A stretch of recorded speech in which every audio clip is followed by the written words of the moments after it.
सहनाववतु सहनौ भुनक्तु सह वीर्यं करवावहै तेजस्विनावधीतमस्तु मा विद्विषावहै। ओम शांति शांति शांति। वैदिक जीवन पद्धति इस कक्षा में पुनः आप सभी श्रोताओं का, दर्शकों का हृदय की गहराइयों से हार्दिक अभिनंदन है। ऋग्वेद के प्रथम मंडल के 164वें सूक्त के 7वें मंत्र का आज हम स्वाध्याय करेंगे, क्योंकि स्वाध्याय से हमारे जीवन का जो परिष्कार है वह सुनिश्चित होता है। स्वाध्याय जब हम करते हैं तो हमारे व्यवहार का, हमारे संस्कार का परिष्कार होता है।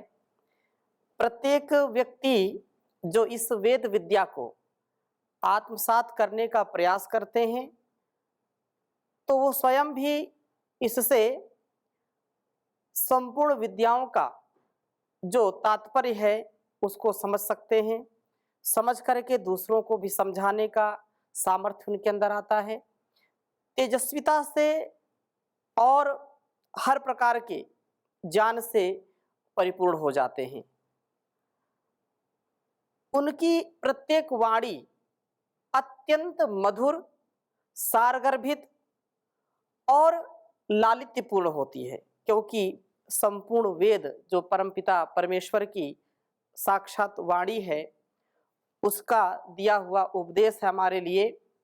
हम एक एक पल इस आदेश उपदेश का, निर्देश का यदि मनसा वाचा कर्मणा पालन करते हैं, इसको आत्मसात करते हैं तो निसंदेह हम दूसरों के लिए अनुकरणीय बन जाते हैं, सच्चे उपदेष्टा भी बन जाते हैं यदि वेद वाणी का ठीक ठीक हम स्वाध्याय करते हैं, इन वेद वचनों को जीवन में उतारने का प्रयास करते हैं। बहुत ही सुंदर आज का वेद मंत्र है। प्रवचनकर्ता उपदेष्टा कौन हो सकता है? तो उसके लिए बहुत सुंदर वेद मंत्र है। कहा है, ओम इह ब्रवीतु या ईमंग वेदास्य वामस्य निहितं पदं वेः शीर्षः क्षीरं द्रुहते गावो अस्ते वव्रिं वसाना उदकं पदायुः। ओम इह ब्रवीतु या ईमंग वेदास्य वामस्य निहितं पदं वह वे शीर्षः क्षीरं द्रुहते गावो अस्ते वव्रिं वसाना उदकं पदापुः। वेद मंत्र का भाव इस प्रकार से है कि इस मानव जीवन में यह मतलब इस मर्त्यलोक में, इस संसार में, इस जीवन में ब्रवीतु स्पष्ट शब्दों में उपदेश करें। कई लोग ऐसी चर्चा करते हैं कि बात तो पूरी हो गई लेकिन पता नहीं चला कि अभिप्राय क्या है। 1 घंटे 2 घंटे संवाद चलता रहता है, लेकिन बीच बीच में थोड़ी थोड़ी बात समझ में आती है और आधी से ज्यादा बात समझ में नहीं आती। तो कहा कि मानव को उचित है कि वह जो भी बोले बहुत ही स्पष्ट शब्दों में बोले, स्पष्ट शब्दों में उपदेश करे। कौन? यह जो ईम, अब, इम नाउ, अंग अर्थात ठीक ठीक वेद जानता है। किसे? अस्य इस वामस्य सुंदर ही सुंदर वे क्रियाशील प्रभु के निहितम पदम, रखे हुए चरण को वे वाम सुंदर हैं क्योंकि वे क्रियाशील हैं। सौंदर्य का क्रियाशीलता से संबंध है। क्रियाशीलता ही मनुष्य को स्वस्थ बना करके सौंदर्य प्रदान करती है, जिसमें क्रियाशीलता नहीं होती है। उसमें यदि सुंदरता भी होती है तो धीरे धीरे सुंदरता क्षीण होने लगती है। अतः सौंदर्य प्रदान करने वाली जो शक्ति है वो है क्रियाशीलता। प्रवचनकर्ता को भी क्रियाशीलता के द्वारा सौंदर्य प्रदान करना है, ऐसा सुनिश्चित करना चाहिए। प्रवचनकर्ता भी वह तभी बन सकेगा जब प्रभु के तीनों चरणों अर्थात उत्पत्ति, पालन और संहार को समझेगा। सच्चा उपदेष्टा, सच्चा उपदेशक वही बन सकता है जो प्रभु की जो शक्ति है, इस संसार को उत्पन्न करना, सभी जीव वनस्पतियों को उत्पन्न करना, उनको कर्म के अनुसार शरीर देना, सब जीवों के लिए भोग्य सामग्री उपलब्ध कराना, जो जो भी इस संसार में हम देखते हैं, जो जानते हैं, उसमें उस परम पिता परमेश्वर की बहुत बड़ी शक्ति, अपार शक्ति, सामर्थ्य उसमें लगा है उसका। तो सच्चे अर्थों में तत्व ज्ञान को जो ठीक ठीक समझता है, ईश्वर, जीव और प्रकृति के स्वरूप को समझता है, ईश्वर की शक्ति अर्थात जो जन्म देना, उत्पन्न करना, पालन करना और फिर लय करना, प्रलय करना या उनका संतुलन करना, नाश करना, संहार करना, इसको जो ठीक ठीक समझ लेता है वह इस ज्ञान से अपने जीवन को धन्य करके दूसरों को भी इस ज्ञान से सराबोर करता है। इस प्रकार ज्ञान संपन्न होने के कारण ही अस्य इसके शीर्षणः सिर की गावः ज्ञानेन्द्रियां क्षीरम ज्ञान रूपी दूध को दुहते दुहते अर्थात जनता के मानस में पूर्ण करती हैं। उसका प्रवचन लोक में, जनता में, सबके मन मस्तिष्क में वो जैसा उपदेश करता है वो उसको वैसे ही आत्मसात कर लेते हैं। अपने अनुभव से, अपनी तेजस्विता से, अपने संयम और मर्यादित जीवन से,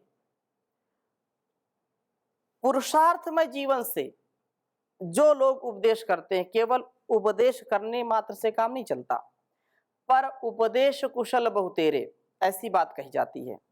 लेकिन जिनके कृतित्व में ही, जो अपने कर्मों से उपदेश देते हैं, अपनी उपस्थिति मात्र से लोगों को उपदेश देते हैं, ऐसे बिरले लोग होते हैं। अर्थात उनका मौन उपदेश, उनका इतना उच्च चेतना युक्त व्यक्तित्व होता है कि वह सबके लिए प्रेरणा स्रोत हो जाते हैं, और वो बोल दें, उपदेश दे दें तो वो सीधा हृदय में उतरता है, और जैसा वो उपदेश कर दें, जैसा वो संकेत कर दें, वैसा लोग आत्मसात कर लेते हैं, वैसा ही उनका रूपांतरण हो जाता है।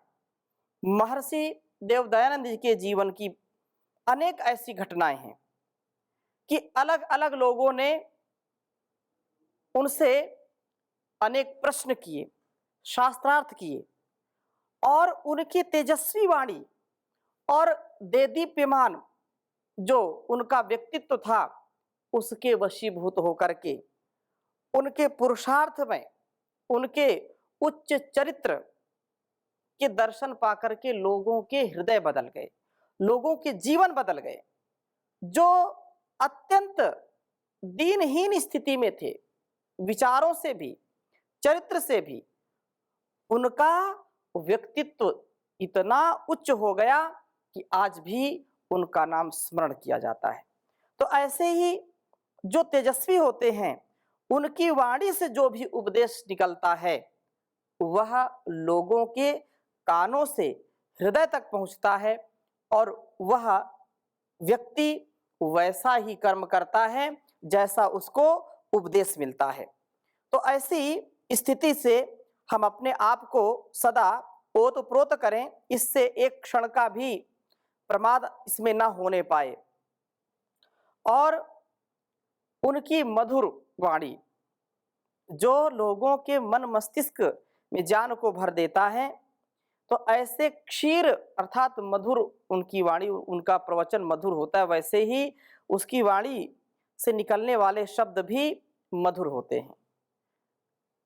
जो मधुरता से युक्त होकर के, प्रेम और सौहार्द से युक्त होकर के उपदेश करते हैं, तो उनके केवल बोलने मात्र से, उनकी सन्निधि मात्र से, उनके दर्शन मात्र से लोगों को बहुत ही प्रसन्नता, बहुत हर्ष अनुभव होता है, सुख की अनुभूति होती है। ऐसे जो उपदेष्टा हैं, ऐसे जो उपदेश करता है, वो जिसके भी घर के अतिथि बनते हैं, वह गृहस्थी भी धन्य अपने को मानता है। यहो भाग्य हमारे जो आप हमारे घर पधारे, और पूरा घर, पूरा परिवार बैठ करके उनके प्रवचनों से अपने आप को आत्मसात करते हैं, उनके प्रवचनों को पा करके, सुन करके अपने जीवन को परिष्कृत करते हैं। और कहा कि प्रवचनकर्ता वव्रिम, उसका जो व्यक्तित्व है, रूप तेजस्विता को वसाना, आच्छादित करने के हेतु से पदा क्रियाशीलता के द्वारा उदकम आपो रेतो भूतवा, वीर शक्ति को अपने अंदर ही व्याप्त करने का प्रयत्न करते हैं। अर्थात वीर की सुरक्षा से उनके अंदर तेजस्विता आती है, और जब वो तेजस्विता आती है तो उनकी वाणी भी ओज से परिपूर्ण हो जाती है। यह अत्यंत महनीय है। प्रवचनकर्ता की यह तेजस्विता श्रोताओं को बहुत ही आनंद देती है, श्रोताओं पर छा जाती है, और वह उन्हें प्रभावित कर पाता है। जब तक व्यक्ति ब्रह्मचर्य से युक्त जीवन नहीं जिएगा, जब तक उसके अंदर संयमित, व्यवस्थित, मर्यादित आचरण नहीं प्रकट होगा, तब तक लोग उसको सुन करके भी अनसुना कर देते हैं। उसकी वाणी का मोल नहीं होता है। और जो व्यक्ति पूर्ण संयम से, अपने आचरण से, व्यक्तित्व कृतित्व से, अपने उपदेश से दूसरों को तृप्त करता है, तो अनमोल वाणी है वो। वह अनमोल वाणी दूसरों को बड़ा ही संबल देती है। दुखियों को उपदेश करता है तो उनको सहारा मिलता है, साहस बंधता है, और सामान्य लोगों के अंदर उत्साह भरता है। परम पूज्य श्री स्वामी जी महाराज को भी हम यदि सुनते हैं कभी, तो उनका जो विराट व्यक्तित्व है, करोड़ों करोड़ों लोग उनको सुनते हैं, और उनकी वाणी जो वेद वाणी है, वेद की ऋचाओं, अन्य शास्त्रों से परिष्कृत की गई वाणी जब बोलते हैं तो बहुत ही ध्यान पूर्वक लोग सुनते हैं, और वह प्रभाव भी पड़ता है, एक एक शब्द हृदय में उतरता है। ऐसे ही हम बने, यह यहाँ प्रार्थना की गई है। और ब्रह्मजानी, मधुरभाषी एवं तेजस्वी ही उपदेष्टा हो सकता है। सच्चा उपदेशक वही हो सकता है। ऐसे तो कितने लोग उपदेश करते हैं, लेकिन वास्तव में सच्चा उपदेशक कौन है? तो सच्चा उपदेशक वही है जो ईश्वर, जीव और प्रकृति के ठीक ठीक स्वरूप को समझता हो, इस लोक व्यवहार को ठीक ठीक समझता हो, और उसकी वाणी में अत्यंत मधुरता हो, माधुर्य से युक्त वाणी हो, तेजस्विता से युक्त हो उसका जीवन। तो ऐसा सामर्थ्य पाकर के व्यक्ति धनवान भी होता है, बलवान भी होता है, बुद्धिमान भी होता है। और इसी बात को आगे के वेद मंत्र में कहते हैं। यहाँ तो प्रवचनकर्ता उपदेष्टा की बात की थी इस मंत्र में। अगले मंत्र में भी बहुत अच्छी बात कही कि उपदेश कौन प्राप्त करते हैं। एक तो उपदेश कौन देने वाले हैं, उनका उपदेश का जो सामर्थ्य किनका हो सकता है, और एक ये है कि उपदेश को कौन आत्मसात करते हैं। तो 164वें सूक्त के 8वें मंत्र में कहा, ओम माता पितरमृता आबभाजत धीत्यग्रे मनसा संहि जगमे सा बिभत्सुर्गर्भसार अन्विद्धा नमस्वंता इदुपवाकामीयुः। कहा कि माता पितरमृता आबभाज धीत्यग्रे मनसा संहि जगमे सा बिभत्सुर गर्भरसा निविद्धा नमस्वंता इदुप वाकमीयुः। जैसे पहले मंत्र में कहते हैं, इसके प्रथम और उपदेश को आत्मसात करने का जो सामर्थ्य रखते हैं, उपदेश को जो सुन करके उसको जीना चाहते हैं, कौन जी सकते हैं? तो कहा कि नमस्वंतः, प्रथम यह बात है कि जो श्रद्धावान है, जो नमस्वंता है, अर्थात जिनके अंदर विनम्रता है, जो विनम्रता से युक्त हैं, इत उप आचार्य के समीप पहुंच करके वाकम, उस उपदेश को, वेदवाणी को ईयुः प्राप्त होते हैं। आचार्य सौम्य शिष्यों को ही प्रेम से उपदेश देते हैं और उपदेश ग्रहण करने वाले का यह प्रथम गुण होता है कि वह श्रद्धा से, भक्ति से, विनम्रता से युक्त हो। जो विनम्र नहीं है, उपदेश देने वाला उसको उपदेश भी नहीं देता, अगर देता भी है तो वह आत्मसात नहीं कर पाता है। श्रद्धावान लभते ज्ञानम, श्रद्धा से युक्त व्यक्ति ही ज्ञान को प्राप्त करते हैं, अश्रद्धा से कभी भी ज्ञान प्राप्त नहीं होता है। अतः ये बहुत सुंदर बात कही है कि आचार्य सौम्य शिष्यों को ही प्रेम से उपदेश देते हैं।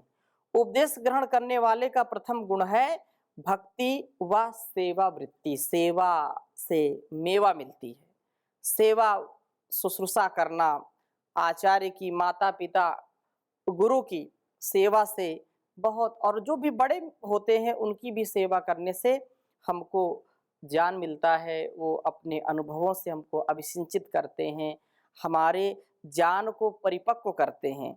80 वर्ष के व्यक्ति से यदि किसी 20 वर्ष का जो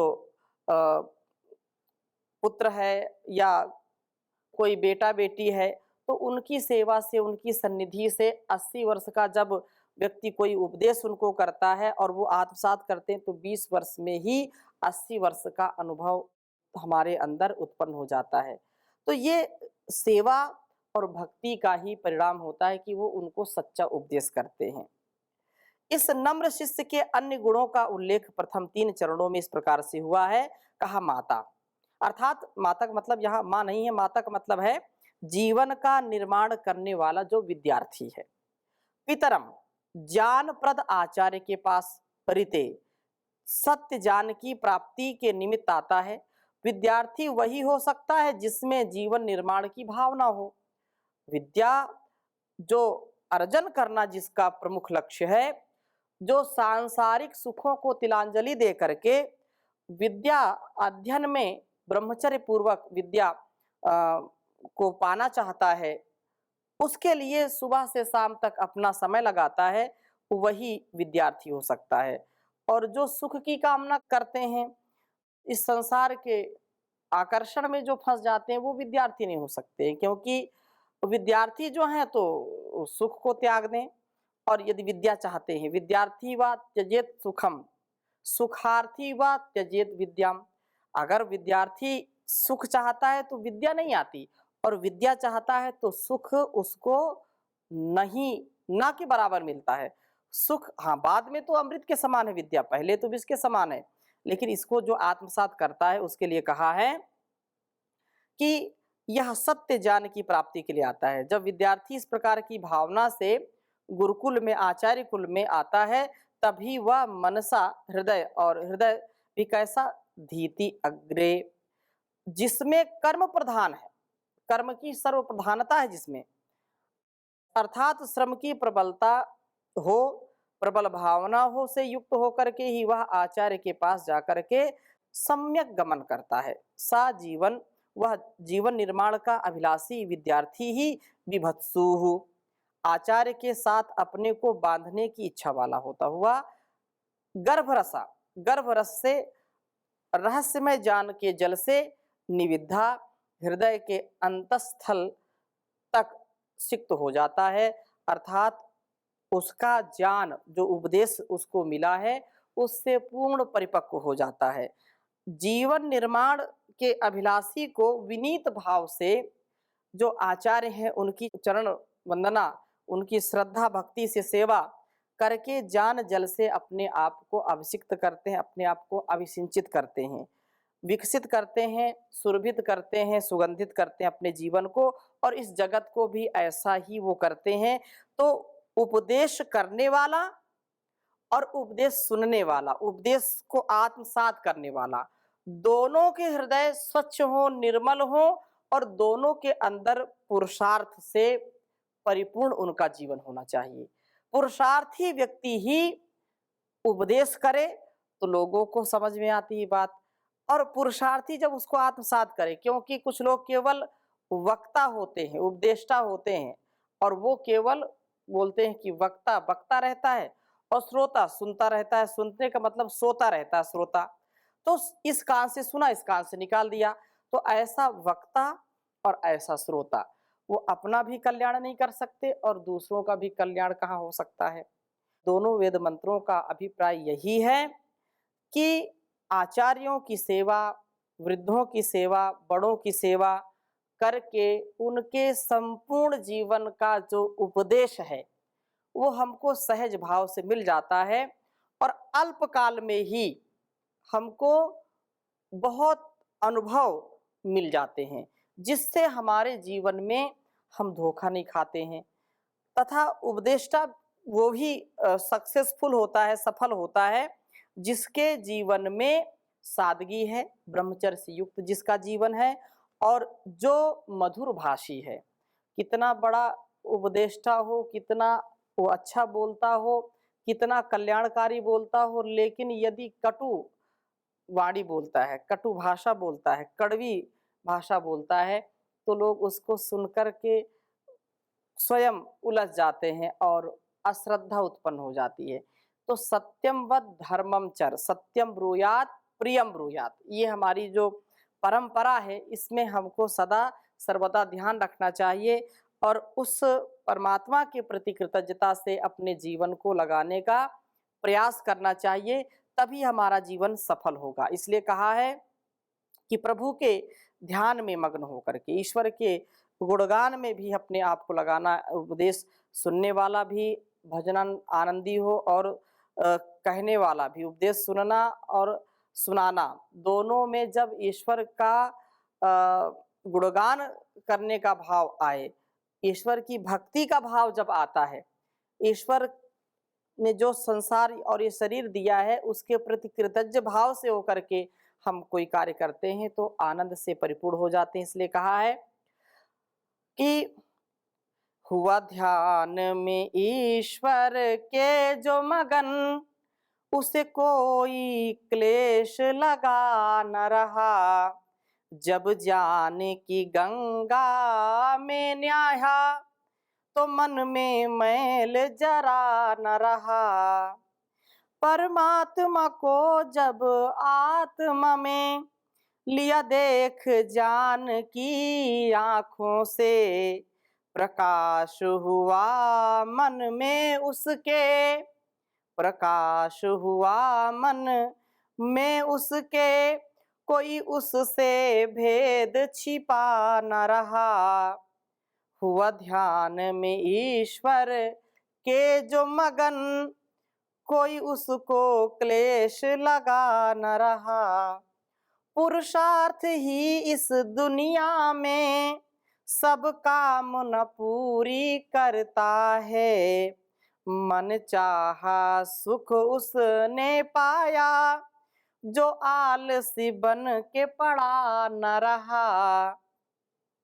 दुखदाई हैं सब शत्रु हैं, ये विषय हैं जितने दुनिया के, वही पार हुआ भव सागर से, वही पार हुआ भव सागर से, जो जाल में इनके फंसा न रहा। यहाँ वेद विरुद्ध जब मत फैले, जब वेद की विद्या लुप्त हुई, फिर जान का पांव जमा न रहा, उसे कोई क्लेश लगा न रहा। यहाँ बड़े बड़े महाराज हुए, बलवान हुए, विद्वान हुए, पर मौत के पंजे से केवल कोई दुनिया में आके बचा न रहा। हुआ ध्यान में ईश्वर के जो मगन, उसे कोई क्लेश लगा न रहा। जब जान की गंगा में न्याहा, तो मन में मैल जरा न रहा। तो मन के मैल को भी कैसे हम हटाते हैं, उसका एक ही उपाय है कि सच्चा उपदेश हम देने वाले हों, उसको अपने आचरण में, अपने स्वभाव में उतारने वाले हों, और हम जो सुनते हैं अपने से बड़ों से, उसको भी सुन करके मनसा वाचा कर्मणा अपने जीवन में उतारने वाले बने, तो आनंद ही आनंद है। तो ऐसी शुभ कामना के साथ आज की कक्षा को यहीं पर विराम देते हैं। ओम शांति शांति शांति।